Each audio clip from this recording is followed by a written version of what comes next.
안녕하십니까, 군함국입니다. 오늘의 짤강에서는 선박의 복원성 측정하기에 대해서 한번 배워보도록 하겠습니다. 키워드는 GZ 계산하기입니다. GZ가 무엇인지는 선박이 바로 서는 원리, 선박이 왜 기울어졌을 때 바로 서는가에 대해서 다른 짤강에서 다룬 적이 있었는데요. 그때 GZ에 대해서 상세히 설명을 했었습니다. 궁금하신 분들은 그것을 참고하시기 바라면서 이번 짤강을 시작해 보도록 하겠습니다. 자, 우선 선박의 복원성과 GZ의 관계에 대해서 이야기를 해보죠. 선박의 복원성이란 무엇입니까? 말 그대로 이 선박이 기울어졌을 때 다시 제자리로 돌아오려고 하는 성질입니다. 그래서 이 복원성이 크면 이 선박이 더 안정한 선박이라고 이야기를 할 수 있겠죠. 그런데 이 복원성과 GZ는 어떤 관계가 있는지 한번 이 그림을 통해서 알아보도록 하겠습니다. 자, 먼저 여기 이렇게 센터 라인이 있고요. 선박이 기울어지기 전에 바로 서 있을 때는 무게중심 G가 여기, 부력중심 B가 여기에 위치하고 있었을 것입니다. 그런데 이 선박이 파도가 치던 바람이 불던 어떤 이유에서든지 간에 이렇게 기울어졌다고 가정을 한번 해보겠습니다. 그럼 어떻게 된다고 했죠? 무게중심은 이 선박에 고정되어 있으니까 변하지 않습니다. 그런데 부력중심은 이 물에 잠긴 부분에 부피중심이라고 했죠. 더 이상 이곳이 물에 잠긴 부분의 부피중심이 아닙니다. 부피중심은 부피가 좀 더 큰 이쪽으로 이동을 했겠죠. 여기를 B1이라고 하겠습니다. 그러면 부력은 여기에서 이렇게 수면의 수직으로 작용하고 중력은 이렇게 작용을 하겠죠. 그러면 이제 여기에다가 부력 작용선을 이렇게 그려보도록 하겠습니다. 그리고 이 중량 중심에서 부력 중심에 내린 수선의 발, 이것을 Z라고 하면 이것이 GZ라고 이야기를 했었습니다. 그리고 이 선박의 횡복원 모멘트 M은 부력 곱하기 GZ라고 했었죠. 그래서 이 선박을 바로 세우는 횡복원 모멘트는 GZ와 비례한다고 했습니다. 그래서 GZ가 크면 횡복원 모멘트도 크다는 이야기죠. 그렇다면 이 GZ를 크게 만드는 방법은 어떤 것이 있을까요? 여기 있는 무게중심이 아래로 내려온다고 가정을 해봅시다. 그럼 어떻습니까? GZ가 자연스럽게 커지겠죠. 즉 횡복원 모멘트도 자연스럽게 커지고 이 선박의 복원성도 자연스럽게 커지게 되는 것입니다. 만약에 무게중심이 위로 올라가면 어떻게 될까요? GZ가 아주 작아지겠죠. 즉 횡복원 모멘트도 작아지고 이 선박의 복원성도 작아지는 것입니다. 그래서 우리가 어떤 선박이 있을 때 그 선박에 짐이 높게 실려 있으면 어떻죠? 무게중심이 올라가죠. 그럼 딱 보기에도 이 선박은 상당히 불안해 보이죠? 그 이유가 바로 무게중심이 높으면 GZ가 작아져서 이 선박의 복원성이 나빠지기 때문입니다. 이렇듯 GZ는 선박의 복원성과 아주 밀접한 관련이 있습니다. 선박의 복원 모멘트는 GZ하고 비례를 하는데요. 결국 어떤 선박이 있을 때 이 선박의 GZ, 즉 횡복원 모멘트 암의 크기를 계산할 수 있다면 이 선박의 복원성을 측정할 수 있다는 이야기가 되겠습니다. 자, 그럼 GZ는 어떻게 계산할 수 있을까요? 여기에 선박의 센터라인이 있습니다. 그리고 이 센터라인과 선박의 베이스라인, 기저가 만나는 이 점을 K라고 이름을 붙였습니다. 그리고 이 K에서 이 수선에 평행하게 선을 긋고요. 이 선과 중력의 작용선이 만나는 점을 P라고 하고 그 다음에 부력의 작용선이 만나는 점을 N이라고 하겠습니다. 그럼 여기에서 GZ의 길이는 어떻게 될까요? KN에서 KP를 빼면 KN에서 KP를 빼면 그것이 바로 GZ가 되는 것이겠죠. 이제 우리는 KN과 KP만 계산할 수 있으면 이 선박의 GZ를 정확하게 알아낼 수 있습니다. 자, GZ는 KN-KP라고 했죠.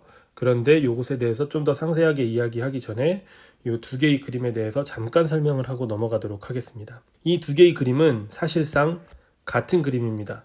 그런데 뭐가 다르냐? A라는 그림에서는 수선면은 평행하게 놓고 배를 기울인 것입니다. 그래서 실제로는 이 그림이 더 현실에 가까운 것이죠. 그런데 그림 B에서는 이걸 어떻게 표현을 하였느냐? 선박은 똑바로 놓고 수선면을 기울였습니다.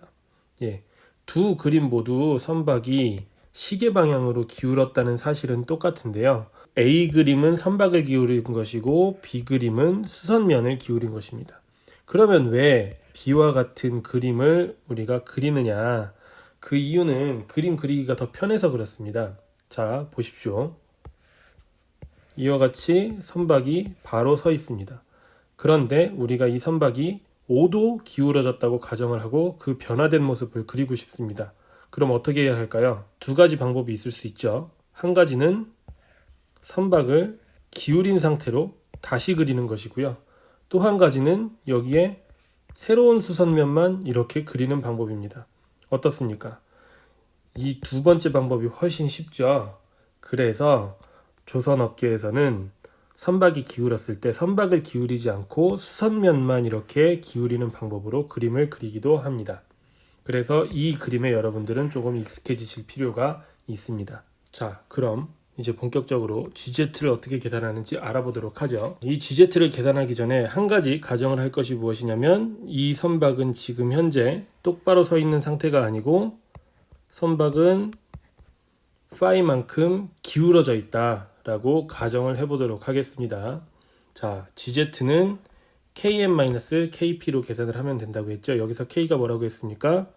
선박의 센터라인과 기저면이 만나는 이 점을 K라고 정의했었죠. 그리고 이 점 K에서 수면에 평행한 선을 그었을 때 이 선과 부력작용선이 만나는 이 점을 N이라고 했고 중력작용선이 만나는 이 점을 P라고 하였습니다.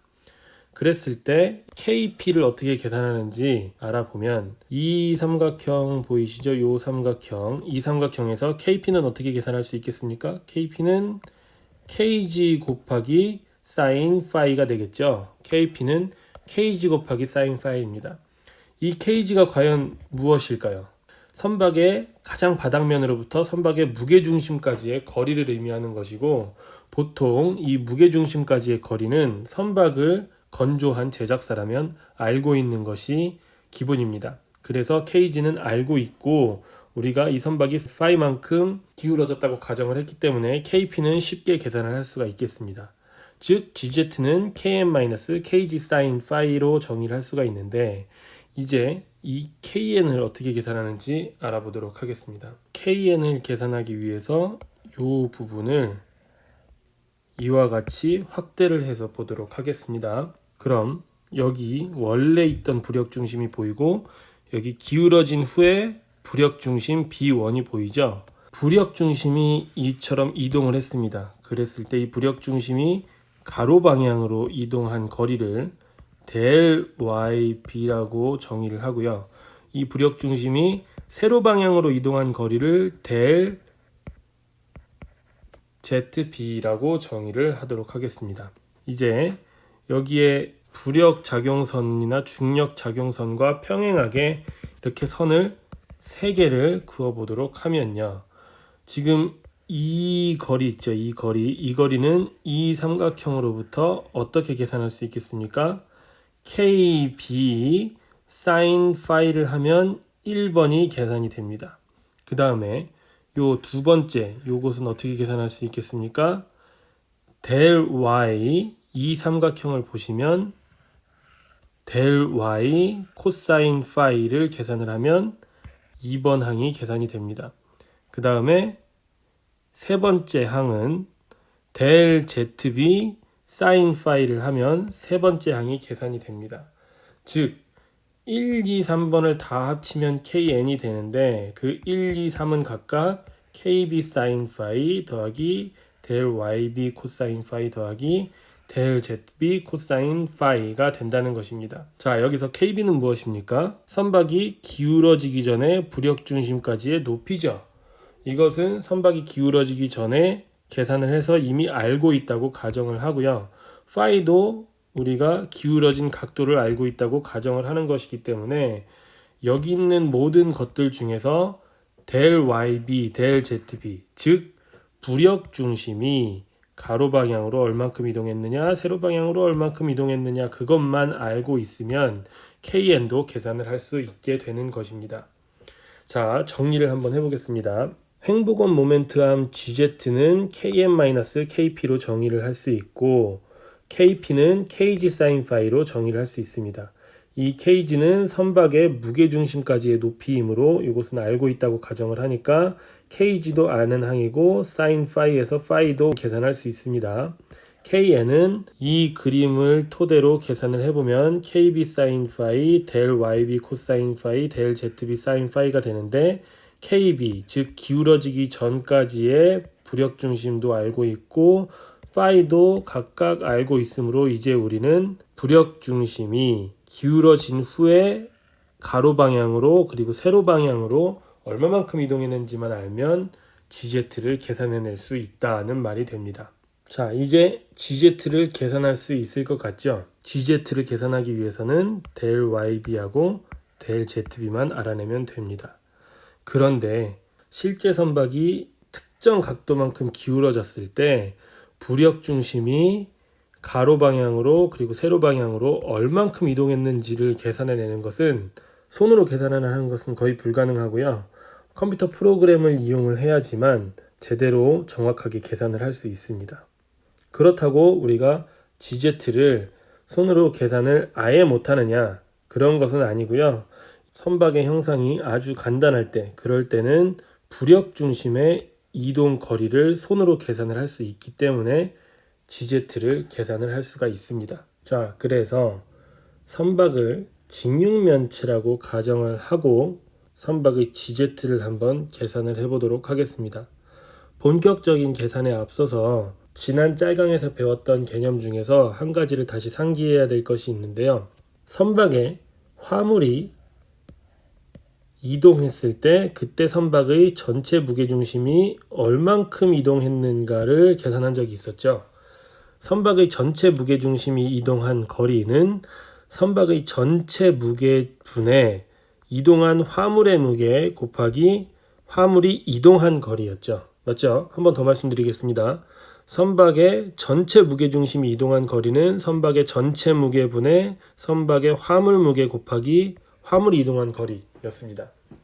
그것과 마찬가지로 이 선박의 부력 중심이 여기 있었는데 가로 방향으로 그리고 세로 방향으로 얼만큼 이동했는지 전체 무게 중심이 가로 방향으로 얼만큼 이동했는지를 계산하기 위해서는 실제 선박의 수면 하부의 전체 부피 분의 이동한 부피 곱하기 그 부피가 얼만큼 이동했는지 그 거리를 계산을 하면 됩니다.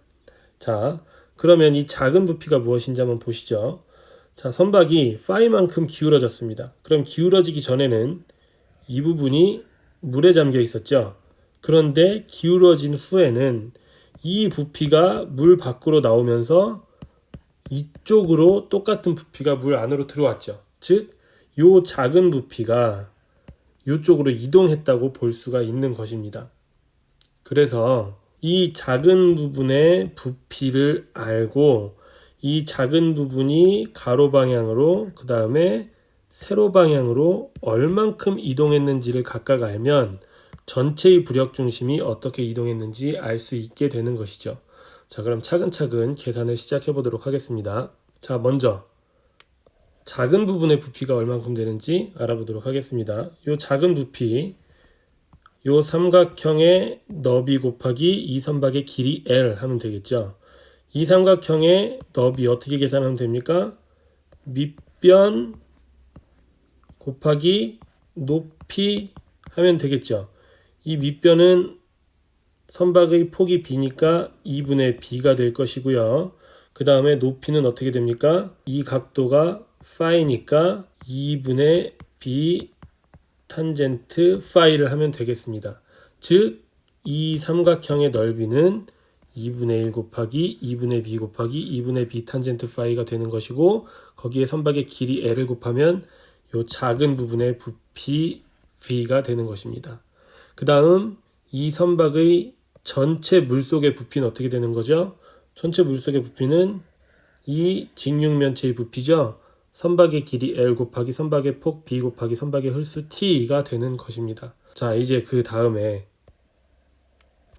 이 작은 부피가 Y방향으로 얼만큼 이동했는지 이 거리를 계산을 해보도록 하죠. 이 거리는 어떻게 계산하면 됩니까? 요 거리에다가 곱하기 2를 하면 되겠죠. 그럼 이 거리는 어떻게 계산하면 됩니까? 이 부피의 부피 중심을 계산하면 되겠죠. 부피 중심은 이 삼각형의 높이의 3분의 2를 하면 됩니다. 요것은 2분의 b고요. 그럼 요것은 2분의 b의 3분의 2를 하면 되겠죠. 여기에다가 2배를 하면 작은 부피가 얼만큼 가로방향으로 이동했는지가 되는 것입니다.